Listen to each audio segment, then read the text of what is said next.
नमस्कार दोस्तों, मेरे बगल में दिख रहे इन दोनों लोगों को तो आप पहचानते होंगे। जिन्हें पता नहीं उन्हें बता दूं कि इनमें से एक का नाम है विनोद कापड़ी और दूसरे साक्षी जोशी। तो विनोद जी के साथ मैंने काम किया और साक्षी भी हमारी कलीग रही हैं। हालांकि काफ़ी साल हो गए, लेकिन इन दोनों के साथ काम किया था मैंने। और आजकल ये दोनों फिर चर्चा में है क्योंकि इनका डाइवोर्स हो गया, तलाक हो गया है। तो इनके तलाक, वैसे तो बहुत लोगों का तलाक होता है, मुझे किसी बात उन पर रुचि नहीं रहती इनके, लेकिन इनके डाइवोर्स पे एक बात पे इंटरेस्ट है मुझे और आज की वीडियो में उसी पर चर्चा होगी। लेकिन उससे पहले इन दोनों के बारे में थोड़ा बताना चाहता हूँ। विनोद जी बॉस रहे थे हमारे दो चैनलों में, एक जी न्यूज़ में और एक इंडिया टीवी में। जी न्यूज़ में जब हमारे बॉस रहे थे विनोद जी, तब तो हमें नया नया था, लेकिन इंडिया टीवी में इनके साथ काम किया 3-4 साल और अनुभव ठीक ही रहा। हालांकि एक बार इन्होंने मुझे कुछ ऐसा कह दिया जिससे मैंने भी उचित जवाब देना सही समझा इसका, लेकिन टक्कर हुई थी हमारी, काफ़ी लंबा चौड़ा मेल लिखा था मैंने। लेकिन उसके अलावा जब तक ये बॉस रहे, इंक्रीमेंट बढ़िया किया इन्होंने। तो और बॉस भी ठीक ही थे, मतलब जब तक जो चैनल चलाने के लिए जैसा होना पड़ता है, तब इनमें बुद्धिजीवी बनने का वो नहीं था, चस्का नहीं था। प्योर बॉस से टीआरपी पे ध्यान देते थे और इसी वजह से चैनल को नंबर 1 भी पहुंचा है। और इसी तरह साक्षी भी बढ़िया रिपोर्टर थी, उनका एंकर नहीं थी, रिपोर्टर थी और रिपोर्टर बहुत शानदार थी, जो बाद में उनकी एंकरिंग में भी और आजकल यूट्यूब चैनल में भी दिख रहा है। तो इस लिहाज से देखें तो विनोद जी और साक्षी के साथ जो मेरा अनुभव रहा वो ठीक ही रहा। और मेरे फ्रेंड लिस्ट में भी जो लोग हैं उनमें से कईयों ने इनके साथ काम किया होगा।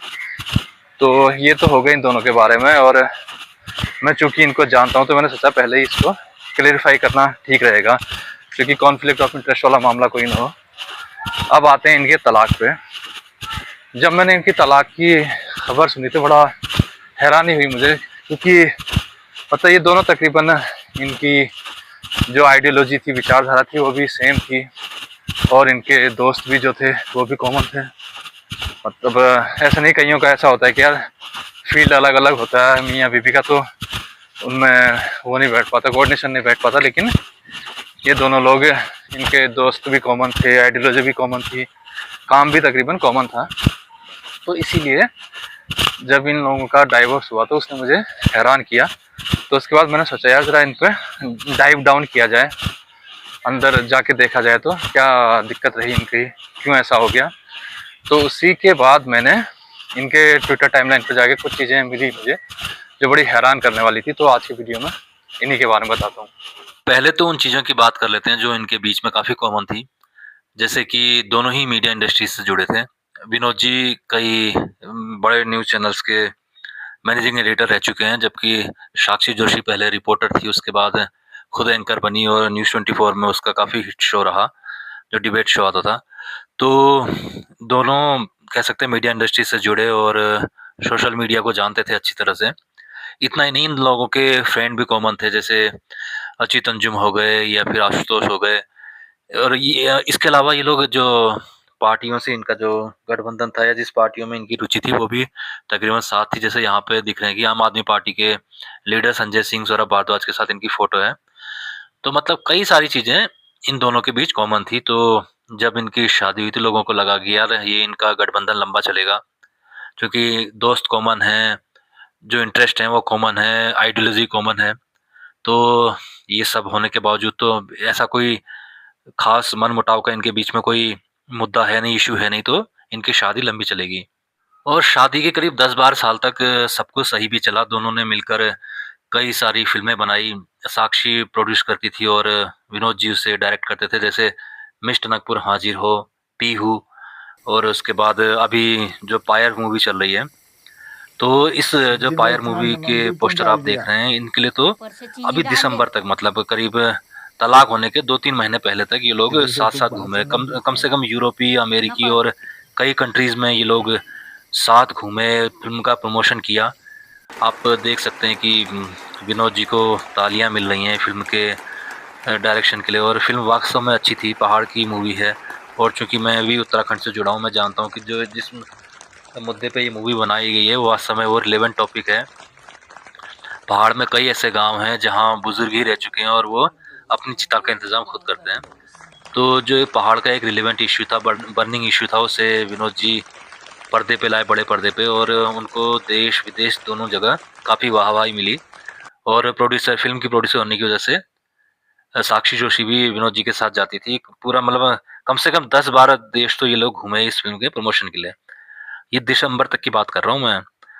लेकिन फिर अचानक एक दिन कर्नाटक से एक खबर आई थी जिसमें पत्नी से परेशान होकर पति ने सुसाइड किया। तो उसी को बहाना बना के विनोद जी ने अपनी व्यथा लिखी।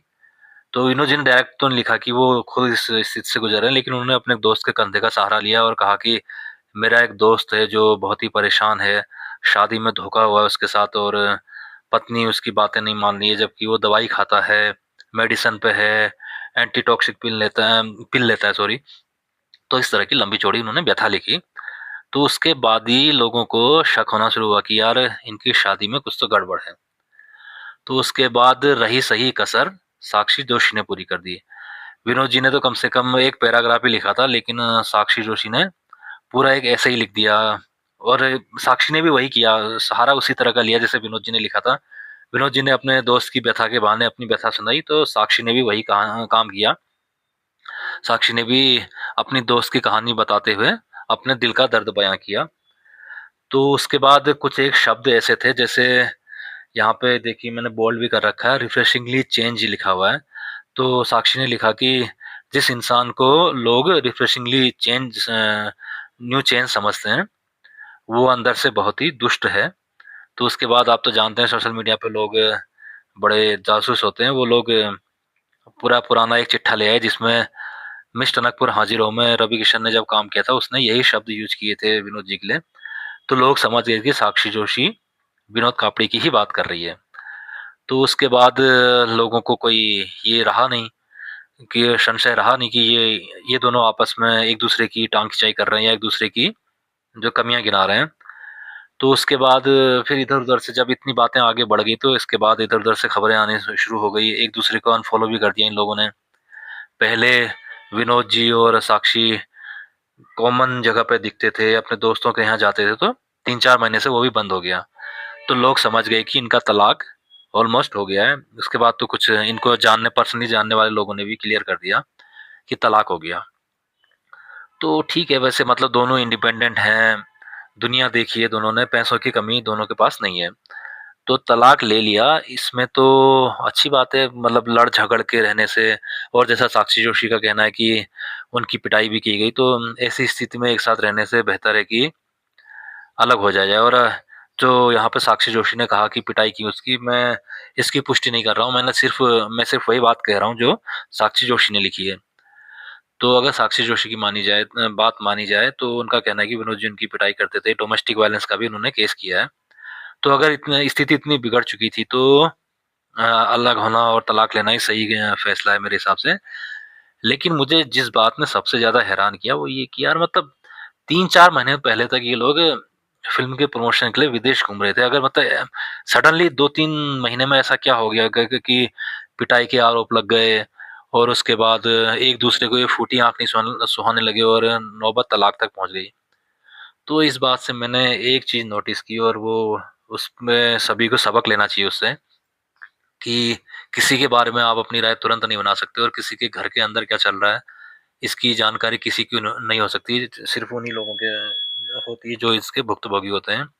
अब सोचिए खुद, 2-3 महीने पहले तक ये लोग पूरा जैसे कि सब चीज़ अच्छा है, ऑल इज वेल टाइप की भाव भंगिमाएँ बना के विदेश में इस फ़िल्म का प्रमोशन कर रहे थे।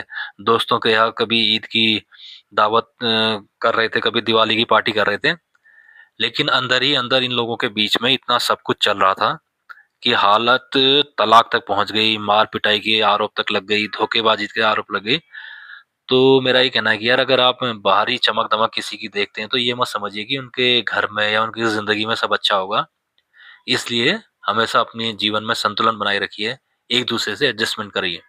तो वही मेरा कहना है कि मतलब जिन दिनों ये लोग विदेश घूम रहे थे, अलग अलग देशों में घूम रहे थे, उन दिनों भी इनके बीच ऐसा झगड़ा हुआ, इसकी मतलब उम्मीद नहीं की जा सकती कि यार, जहाँ अगर इन दोनों के अकॉर्डिंग अगर माना जाए, खासकर साक्षी के, कि विनोद जी इनको मारा पीटा करते थे। तो इसके बावजूद मतलब ये लोग विदेश यात्रा पे गए, काफ़ी फिल्म का प्रमोशन किया। तो मैंने यही सोचा कि यार वास्तव में ह्यूमन नेचर को कोई नहीं जान सकता। एक तरफ आप पिट रहे हैं, दूसरी तरफ साथ साथ फिल्म का प्रमोशन कर रहे हैं, विदेश में घूम रहे हैं। तो मतलब इसके बाद अचानक से इतना बिगड़ गया कि अब ये सार्वजनिक तौर पे एक दूसरे की छिछलेदारी कर रहे हैं। मुझे दुख तो हो रहा है यार, वैसे भी किसी का घर टूटे अच्छा नहीं लगता है। और जैसा कि मैंने शुरू में बताया था कि इनके साथ मेरे काम करने का जनरली अनुभव ठीक ही रहा। तो इन लोगों के तलाक से दुख तो हो रहा है, लेकिन अब आजकल मतलब वैसे दुनिया में इतनी चीज़ें सब देख ली हैं, हैरानी किसी चीज़ से नहीं होती। लेकिन फिर भी खैर, अगर आपका विनोद जी से या साक्षी जोशी से जुड़ा कोई अनुभव है तो अगर आप शेयर करना चाहें तो कमेंट बॉक्स में ज़रिए कर सकते हैं। और अगर वीडियो पसंद आए और इसी तरह की कुछ अंदरूनी जानकारी और भी लोगों के बारे में और भी पत्रकारों के बारे में जानना चाहते हैं तो कमेंट बॉक्स पे वो डिमांड भी कर दीजिए। अगर मुझे लगेगा कि बहुत ज़्यादा किसी की प्राइवेसी का उल्लंघन नहीं हो रहा है तो उसके बारे में मैं आपको जानकारी दे दूंगा। और चैनल को सब्सक्राइब ज़रूर कर लें।